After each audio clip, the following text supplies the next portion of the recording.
Question ہے کہ ادبی لحاظ سے قرآن مجید کی کون سی بات ہے کہ عرب کے شعراء نے اپنا کلام پھاڑ دیا؟ خادم حضرات، میں عرب نہیں ہوں اور غیر عرب کبھی بھی عربی سمجھ نہیں سکتا. میں تو ان لوگوں میں سے ہوں شاید تھوڑا بہت کہ خدا کے رسول نے فرمایا کہ اگر علم اوج ثریا پر بھی ہو تو کوئی اجمی اسے اتار لے گا. ہماری تو یہ تعریف ہے، مگر ایک بات بڑی واضح ہے کہ عرب جو ہے بلاغت اور فصاحت دونوں میں لاجواب تھے، اور قرآن حکیم جیسے ان کے پہلے 7 معلقات جو لٹکائے جاتے تھے کعبہ کے اوپر، 7 قصائد جو اس وقت کے عرب کے معتبر ترین تھے وہ کعبہ کے ساتھ لٹکائے جاتے تھے. تو جب قرآن آیا تو ان سب قصائد کو اتار دیا. کسی زبان کی بندش، اس کی ساخت، اس کے الفابیٹیکل آرڈرز، اس کی، میں صرف ایک چھوٹی سی بات آپ واضح کو، عربی وہ زبان ہے کہ اونٹ کے بچے کے پیدا ہونے سے اس کے جوان ہونے تک اس کے 132 نام ہیں، 132 نیمز. اس سمپل گروتھ کے پروسیس کو ایکسپلین کر لیں گے. تو اتنی وسیع اور اتنی بڑی زبان میں قرآن کا آنا اور پرٹیکولرلی چیلنج کرنا، اور اس کو مسلمہ کذاب نے کہا مجھ پہ وہی اترتی ہے، تو اس کے نائب نے کہا ذرا سنا تو صحیح تجھ پہ کیا وہی اترتی ہے. تو اس نے کہا تالاب کے کنارے میرے جھینگروں کی آواز مجھے آئے اور مینڈک ٹرا رہے ہیں کہ تو نبی ہے.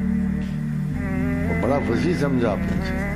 تو اس قسم کے جواب آتے رہے، بٹ فائنلی دے فیلڈ. اور قرآن کی ادبی عقلی اہمیت صرف ایک بات سے غور کر لو. صرف خدا کہتا ہے کہ میں نے قرآن کی ایک آیت جو اتاری ہے یہ زمانوں کے حساب سے اتاری ہے.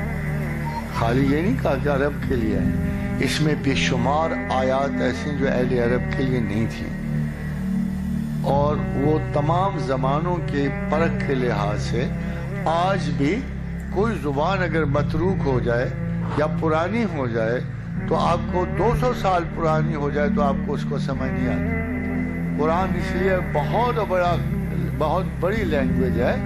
میں آپ کو انگریزی سنا سکتا ہوں آج سے 200 برس پہلے کی، آپ کو کبھی نہیں سمجھ آئے گی اس انگریزی کی. وان that April with issue sutta, the drufte of March hath passed to the rutte, and bited every wing in swish liquor, of which world two engendered is the flute. یہ 200 سال پہلے کی انگریزی جو سیرین انگلش ہے. آپ میں سوائے انگریزی ادب کے کوئی پروفیسر ہو تو وہ سمجھے گا اور کسی کو سمجھ نہیں آئے گا. مگر کیا عربی آج سمجھ نہیں آتی؟ عربی کا ایک ایک لفظ قابل فہم ہے، ایک ایک زمانے کے لحاظ سے لکھی گئی ہے. وہ دعویٰ کریں نہ کریں، اہل عرب سیانے تھے، جسٹس والے تھے، ان کو اپنی اور اس زبان میں فرق نظر آ گیا. میں آج یہ کہہ سکتا ہوں کہ ایک ایک جملہ عربی کا جو ہے جب ہم اسے اپنی ادبیت سے دیکھتے ہیں، دنیا بھر کے لٹریچر کی نظر سے دیکھتے ہیں، تو وہ اتنا بلیغ جملہ ہوتا ہے، اتنا خوبصورت جملہ ہوتا ہے کہ ہم یہ کہتے ہیں کہ only sciences can utter such language. وَجَعَلْنَا مِنَ الْمَاءِ كُلَّ شَيْءٍ حَيٍّ، اور میں نے تمام حیات کو پانی سے پیدا کیا. کوئی ٹرانسلیشن سوائے سر جیمز جین کے، جس نے بعد میں ریسرچز میں ثابت کیا کہ all life is created out of water. اب ذرا ملا کے دیکھ لو، وَجَعَلْنَا مِنَ الْمَاءِ كُلَّ شَيْءٍ، ایک لفظ فالتو نہیں، ایک لفظ زائد نہیں. وَجَعَلْنَا، اور پیدا کیا، من الماء، پانی میں سے، کل شیء حی، تمام حیات کو جو زندہ ہیں. اور جیمز نے کہا all life is created out of water. اس میں جملہ رہ گیا تھا، اس میں ایک رہ گیا، مگر قرآن کا جملہ پورا ہے. اب دیکھو خدا نے کہا وَسَخَّرَ الشَّمْسَ وَالْقَمَرَ وَالنُّجُومَ مُسَخَّرَاتٌ بِأَمْرِهِ، پھر کہا کُلٌّ یجری الی اجل مسمى، تمام چل رہے ہیں وقت مقرر تک.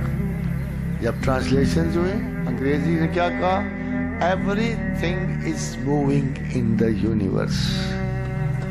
مگر ایک بلاغت رہ گئی، ایک حصہ رہ گیا. دیکھو اتنے جملہ قرآن نے بولا کل یجری لعجل مسمى، ہر چیز چل رہی ہے وقت مقررہ تک. everything is moving in the universe. کیا رہ گیا؟ آپ خود سوچو کیا رہ گیا اس سٹیٹمنٹ سے؟ الی اجل مسمى، وقت مقررہ تک. اس چھوٹے سے جملے میں the entire history of the universe is there. اور بہترین سائنسدانوں کے جملے میں آدھا حصہ رہ گیا. یہ خوبی ہے اس میں. تو عرب کیسے قائل